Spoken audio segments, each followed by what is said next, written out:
Coucou tout le monde, j'espère que vous allez bien. Aujourd'hui, on se retrouve pour une nouvelle vidéo où je vais tester le tout nouveau fond de teint de chez Dior qui est le Forever Dior Skin Glow.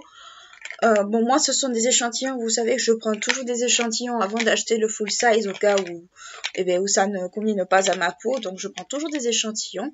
Donc, c'est le nouveau fond de teint avec le capuchon blanc en fait. Donc, vous ne pouvez pas vous tromper, c'est celui qui a le capuchon blanc et non pas bleu comme d'habitude.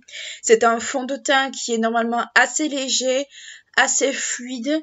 Alors, il s'appelle teint tenu 24 heures, perfection et éclat sublimateur de peau. Donc, en gros, fond de teint très léger, il faut comprendre ça.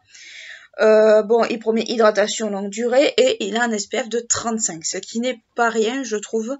Je trouve que maintenant, les fonds de teint commencent à avoir de plus en plus de protection solaire à l'intérieur, ce qui n'est pas négligeable. Néanmoins, ça ne dispense pas de se protéger la peau quand on sort. Donc, moi, j'ai la teinte 1N et la teinte 2N. Donc, voilà. Je sais pas si ça va bien ressortir à la caméra, j'espère, voilà. Donc moi je vais partir sur la teinte 1N qui est la teinte la plus claire, parce que vous savez que je suis pâle comme un cachet d'aspirine.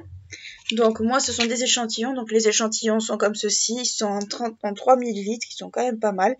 Mais je sais plus combien fait le full size, je crois qu'il est en 30 ml. Mais avant d'appliquer mon fond de teint, je vais appliquer une base. Oui, je vais faire le test avec base parce que je tiens quand même à savoir s'il peut se mélanger avec ma base. Donc je vais utiliser l'essentiel de chez Guerlain que vous avez déjà vu dans d'autres vidéos. C'est un format pipette pour celles qui ne connaissent pas cette base. C'est un flacon en verre. Ah, et au passage, si vous entendez miauler, c'est normal, j'ai mon chat juste derrière moi. Là, pour l'instant, il est juste en train de ronronner et de dormir. Donc, je vais l'appliquer sur tout mon visage. Alors, je regarde sur le côté parce que j'ai mis mon miroir un peu partout. Enfin, j'ai mis mon miroir sur le côté. Voilà. En ce moment, c'est vrai que je cherche des fonds de teint un peu plus légers que d'habitude. Après, c'est vrai que j'aime toujours autant les hautes couvrances. Mais c'est vrai que je trouve qu'un fond de teint léger de temps à autre, ça fait pas de mal. Donc voilà.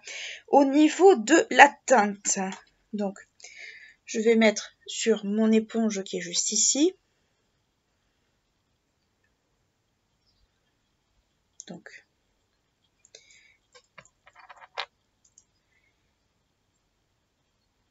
la teinte me semble un peu foncée.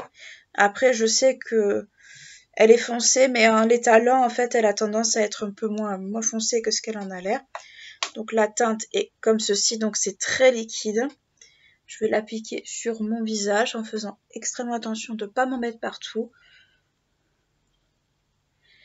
Et je vais m'en appliquer sur tout le visage. Alors il a une petite odeur, mais en ce moment les produits Dior ont un peu cette tendance à être axés également sur le soin et en plus d'être axés sur le maquillage. Donc c'est pour ça que des fois ils auront peut-être une petite odeur de soin, mais sinon, alors la teinte est parfaite pour moi. La teinte 1N est parfaite. Si vous êtes... Alors là, la caméra, ça ressortira pas super bien. Je suis désolée, la lumière me fait un peu faux bon aujourd'hui. Mais il se blende bien. Déjà, c'est pas mal.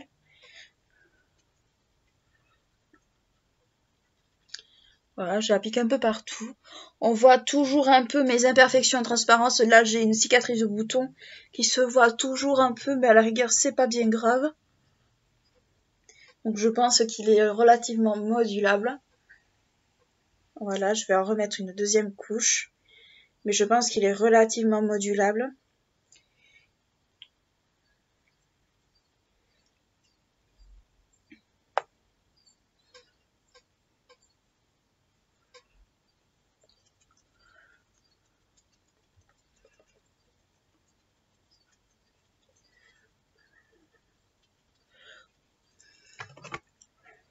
Non, au niveau de la teinte, ça va. Ça va, ça fait pas trop démarcation comme c'était le cas avec le Guerlain. D'ailleurs, le Guerlain, je le retesterai avec vous, avec une base, parce que la dernière fois, je l'avais fait sans base. Et honnêtement, ça a été une catastrophe. Et ça, je vous en parlerai dans la vidéo, qui lui sera consacrée. Donc il est pas mat, hein. Il est glowy, il est pas du tout mat. Donc si vous aimez pas du tout les teints glowy, passez votre chemin. Vous allez vraiment pas l'aimer. Ensuite, au niveau de l'anti-cerne, je vais utiliser un anti-cerne que je connais, qui est aussi de la gamme Forever, qui est... où tu es passé? Ici. Qui est le Forever Skin Correct de chez Dior, également en teinte 1N. Alors moi j'oscille entre la teinte 1N et la teinte 1.5N, parce que tout simplement je suis extrêmement pâle. Donc voilà. Donc vous voyez, j'en applique pas beaucoup sous les yeux. Tout est relatif. Alors normalement c'est un peu l'anti-cerne qui est censé un peu aller avec le fond de teint, même si cet anti-cerne en fait va avec un peu tous les membres de la gamme Forever Skin. Donc j'avais pris avec le côté propre de mon éponge.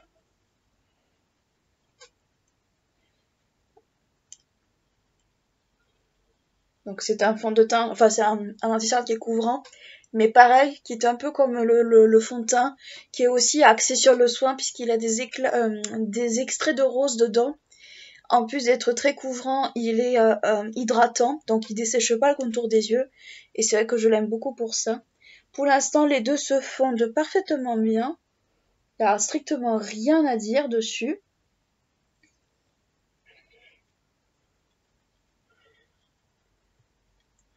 Hop, voilà.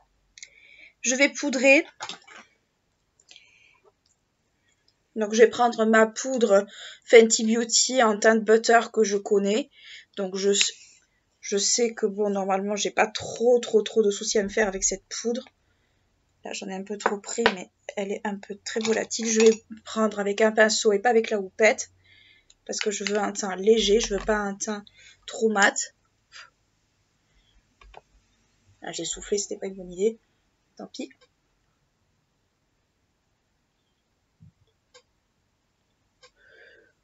Alors là, le problème de prendre avec le pinceau, c'est que malheureusement, on s'en fout de partout.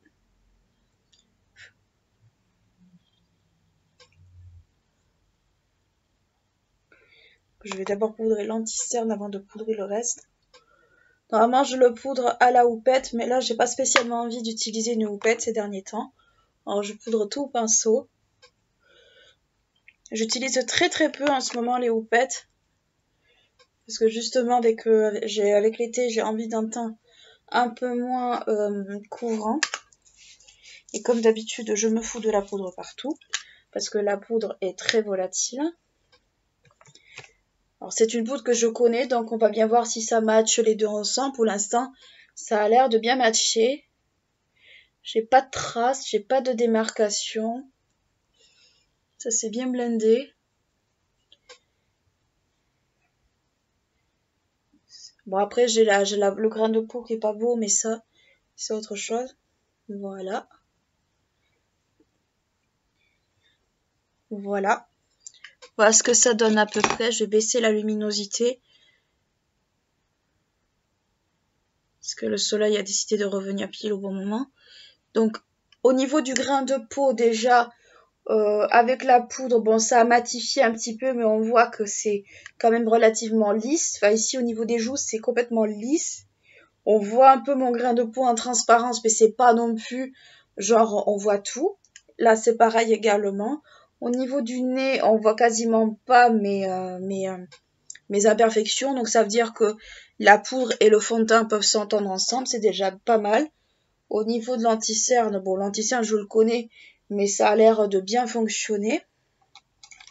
Je vais juste enlever les excédents de poudre qui sont dans mes sourcils. Voilà. Je vais passer un coup de spray fixateur quand même, pour enlever trop le côté trop poudré. Donc moi c'est le High Revolution en Pink Fruit. puis Grapefruit, voilà, pour enlever le côté trop poudré justement du teint. Et normalement ça devrait être bon. Je vais finir mon teint, je vais me maquiller les yeux et la bouche et je reviens avec vous juste après. Bon, petit mise au point avant de faire les yeux. Alors le fond de teint pour l'instant ça va, je viens de terminer mon teint sourcil. Pour l'instant ça va, il n'y a pas trop à se plaindre. Mon teint est glowy mais c'est pas non plus une catastrophe. Il s'accorde pour l'instant bien avec les autres produits, donc on n'a pas trop de soucis à se plaindre. Bon là j'ai une démarcation au niveau du cou et du teint, mais ça c'est un peu ma faute aussi. Ça c'est le bronzer malheureusement qui était un peu foncé, qui me fait un petit peu qui me fait un peu foncer le teint, mais c'est pas super grave. Voilà. Mais sinon, à part ça, il est pas trop mal, il est toujours aussi impeccable. Ça fait pas trop longtemps que je l'ai mis, mais bon, ça, pour l'instant, ça passe. Donc, je reviens, je finis mon make-up. Ça va être rapide, mais au moins on verra ce que ça donne juste après. Donc voilà ce que ça donne au niveau du maquillage des yeux, du teint et de tout ce qui reste. Alors le fond de teint pour l'instant n'a pas trop bougé. Après ça fait pas super longtemps que je l'ai. Mais là je vois pas il file pas pour l'instant au niveau de la ride du nez, il se décompose pas parce qu'en général certains fonds de teint vous les gardez parfois une demi-heure ou moins et ils commencent déjà à se décomposer. Là pour l'instant c'est pas trop le cas. Après bon il est poudré et tout, donc bien sûr le teint un peu glowy a tendance à pas s'en aller, mais non ça va. Là je vois quand même qu'il commence un peu à marquer mon grain de peau juste ici. Après est-ce que ça vient de la poudre, est-ce que ça vient du fond de teint lui-même, c'est possible, mais pour l'instant c'est pas vilain, c'est pas dérangeant non plus, mais c'est vrai que bon, moi qui n'ai pas un grain de peau régulier, ça peut être dérangeant, surtout pour ceux qui ont un teint beaucoup plus irrégulier que moi. Donc qu'est-ce que je peux en dire pour l'instant en première impression? C'est un fond de teint déjà qui est extrêmement léger, d'ailleurs ça se voit la texture, qui est modulable, donc vous pouvez en mettre soit très peu, soit beaucoup entre guillemets, tout est relatif. Qui est très agréable sur la peau, qu'on ne sent pas maintenant, qui est quand même assez transparent je trouve. Si vous aimez les fonds de teint extrêmement légers, extrêmement légers, mais qui font un teint un peu joli, un peu bonne mine, il peut également vous plaire. Moi je sais que c'est peut-être un fond de teint que je vais garder dans ma wishlist parce qu'honnêtement il est pas moche. Bon là clairement il y a une démarcation entre mon cou et mon visage, mais ça c'est un petit peu ma faute aussi. C'est le bronzer malheureusement qui est un peu foncé, mais sinon il est pas moche quand même. J'ai eu fond de teint beaucoup plus affreux que ça, on va dire. Celui-là n'en fait pas partie et fort heureusement.